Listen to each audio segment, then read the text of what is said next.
Yes, sir. It's Sir Jacob first, Sir Chris.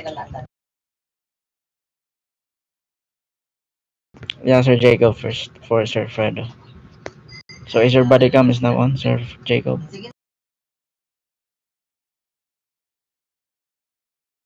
The camera is rolling now. Alright, Sir Fredo. Are you ready? Uh, yes, sir. I'm ready.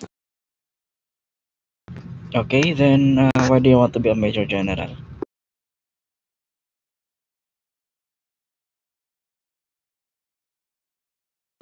Sorry, sir. Again. Can you repeat, sir? Why do you want to be a Major General? I want to be a major general, sir, because I see some soldiers is need to be fun. That's why I want to be a major general because I want to conduct fun events Civil and every civil.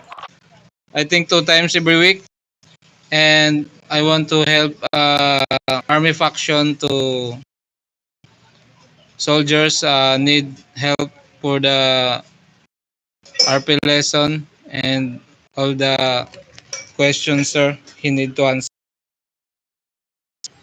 That's also. Okay, so what are the duties of a Major General?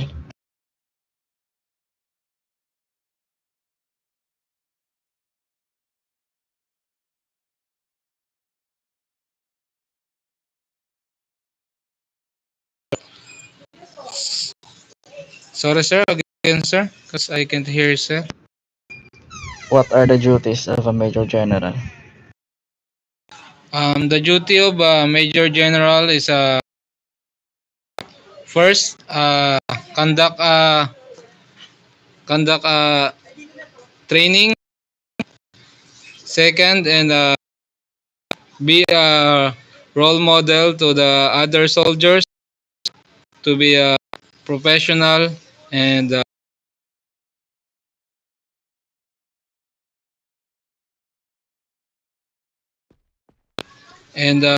need attend 4 MTE per day minimum and guard the gates every soldier's free time, sir. Okay, then what is a chain of command? Chain of command is don't go to the FG or DFG or CG.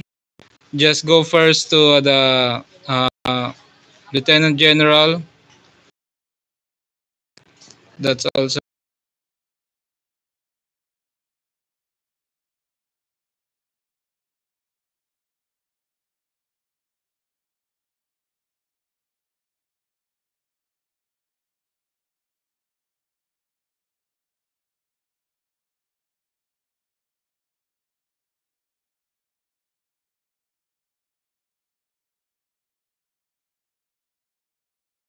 Again, Sir Fredo, how many hours can you spend online in the game?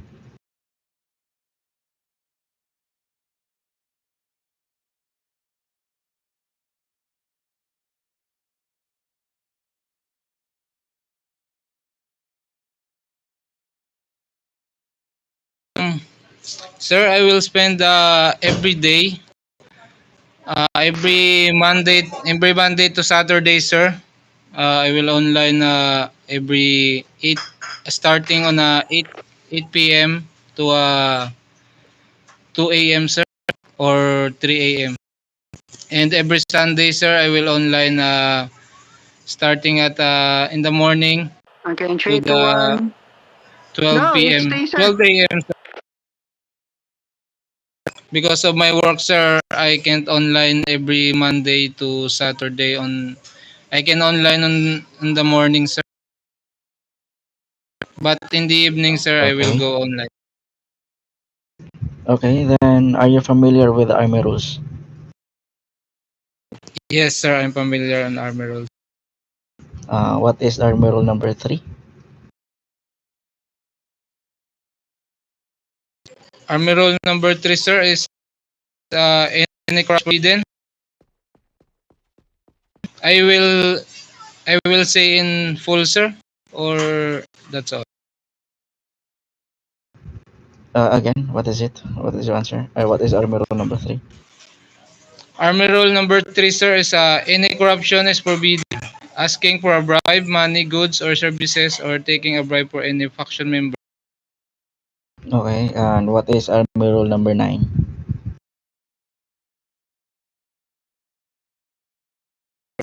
Army rule number 9, sir, is if leaving the military base in uniform and or with a weapon. Army rule number 1?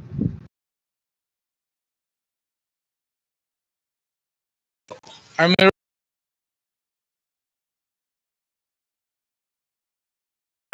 disrespectful attitude towards colleagues and civilians, sir. What is army rule number 11?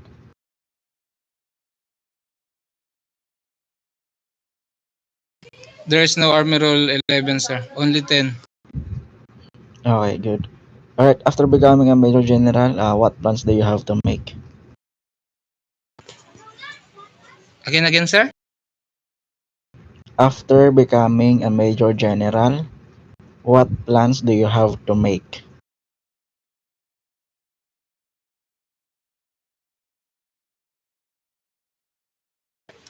Once do I have again, sir?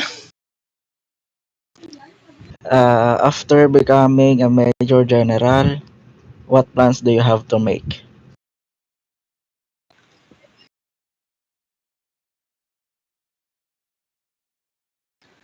Oh, what plan?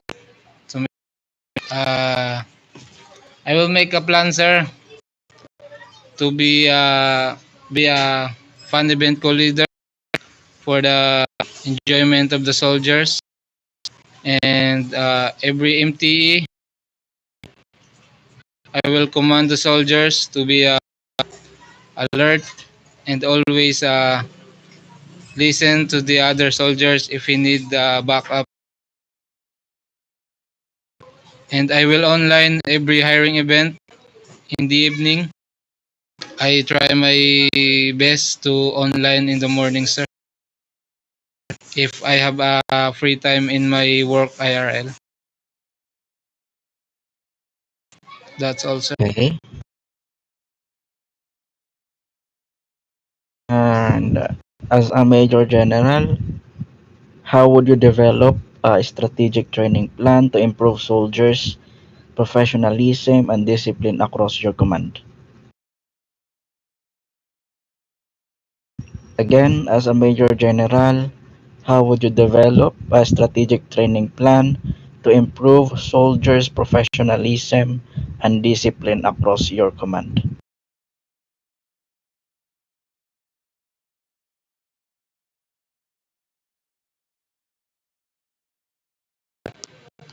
First, sir, I will uh, I will think a new strategy for the training for the every soldiers to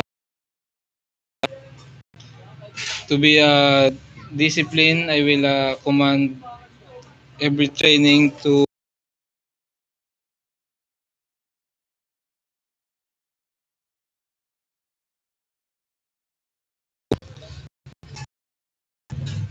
Sorry, sir.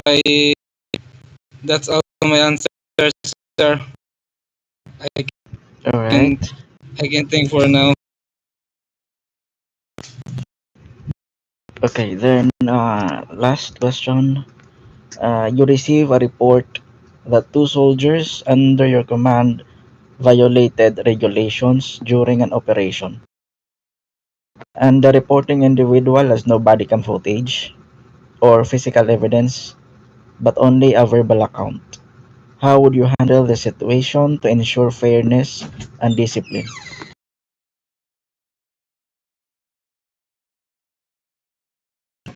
First, I will ask, sir, what happened. I will ask every soldiers who involved on that situation, I will ask first what happened, what is the first, who is the first to,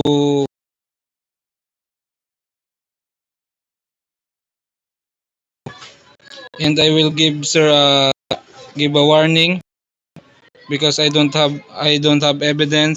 I will talk first. I will give a warning, and I will say if he do again, I will report to the Lieutenant General. All right, that's it.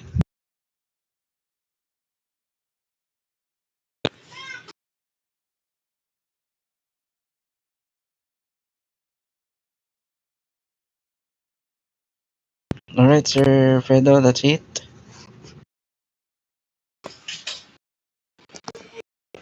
Okay, sir. Okay, sir. Okay, sir. Thank you. All right, thank you, Sir Fredo, for your time, and it will just announce if you passed or not. Okay. Okay, sir. Salute, sir. Good luck. Good luck. Thank you, Sir Jacob, Sir Ray, and Sir Chris. Thank you. Bye bye.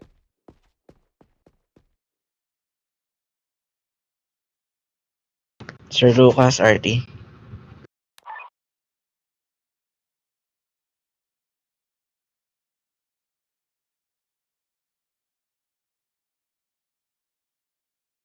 Granted.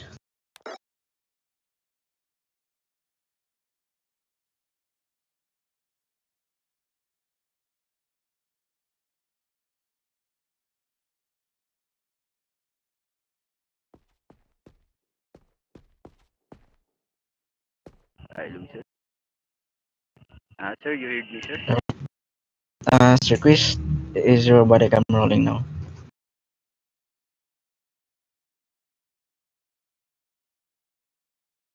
Oh, your camera is still rolling. Okay, okay. Are you ready now, Sir Lucas? Yes, sir, I'm ready. Okay. Why do you want to be a Major General? Sir, I want to become Major General, because I'm ready to take a greater responsibility and help the soldiers, sir. Okay, then what are the duties of a Major General?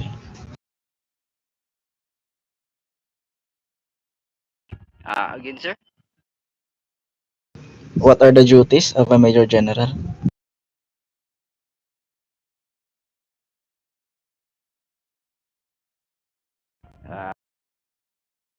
uh, conduct training and report MTE, sir.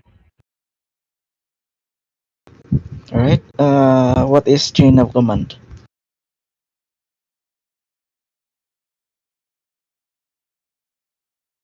Again, sir,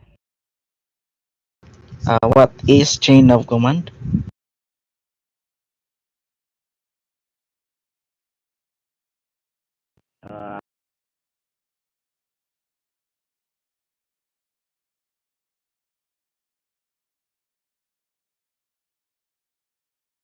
uh, sir, most follow orders from higher ranking and don't skip rank while reporting issues, sir. Then how many hours can you spend online as a Major General? Uh, 4 to 8 hours, sir. Okay. If there is a material theft in a few minutes and you are the only general online, how will you handle the situation? What, sir? Sorry. If there is an Arsenal raid event in a few minutes and you are the only general online, how will you handle the situation?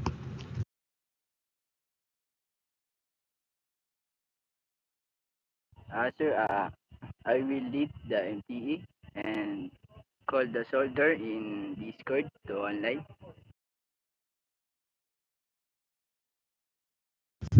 Okay, so are you familiar with Army Rule? With the Army Rules? Yes, sir. What is Army Rule number 1?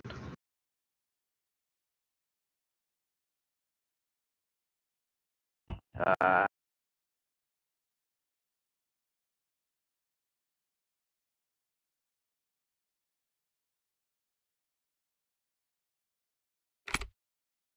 Again, sir, what is What is Army Rule number 1? uh, district, disrespect, disrespectful attitude towards college or civilian? What is Army Rule number 5?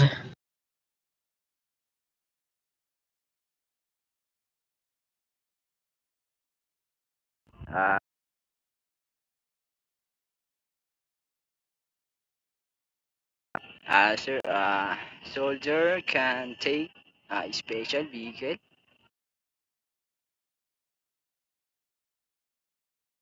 How about Army Rule number 7?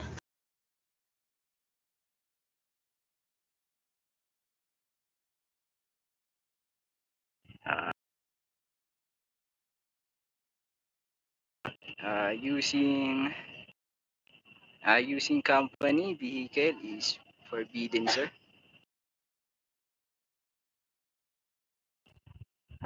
For personal purposes.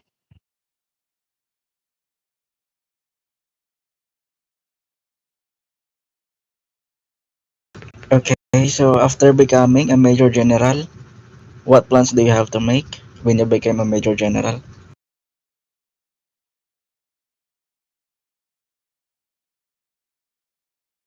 Uh, Again, sir. What plans do you have to make after becoming a Major General? I will be active and help the soldier, sir.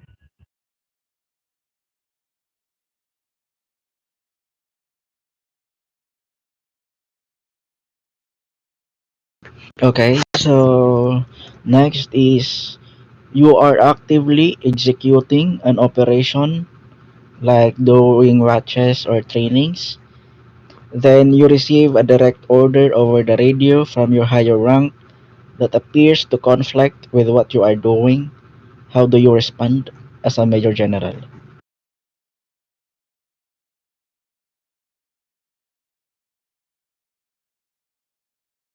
Sorry, sir.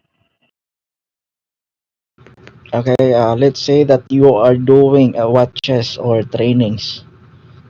Then you receive a direct order from the radio from your higher rank that appears to conflict with what you are doing. How do you respond as a Major General? I will follow the order immediately and stop doing something, sir. Okay.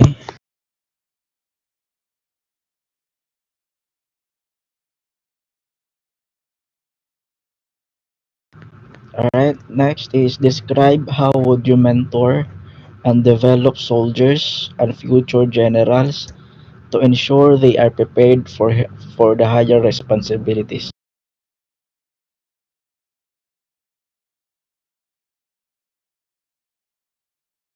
Sorry, sir. Again, sir.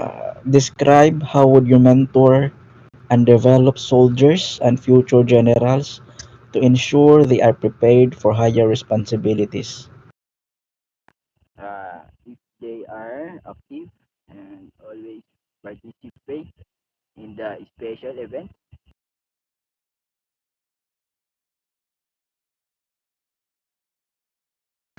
Is that it? Yes, sir.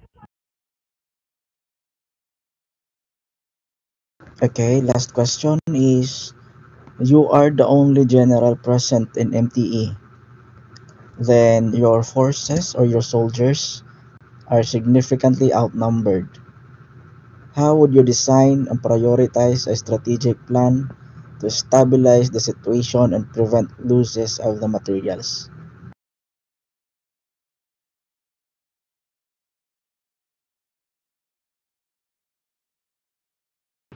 Again, you are the only general present in MTE, and your forces or your soldiers are significantly outnumbered. How would you design and prioritize a strategic plan to stabilize the situation and prevent losses of the materials?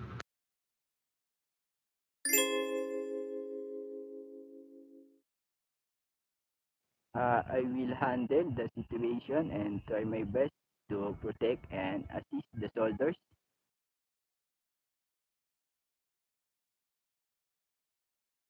Again, I will handle the situation and try my best to protect and assist the soldiers.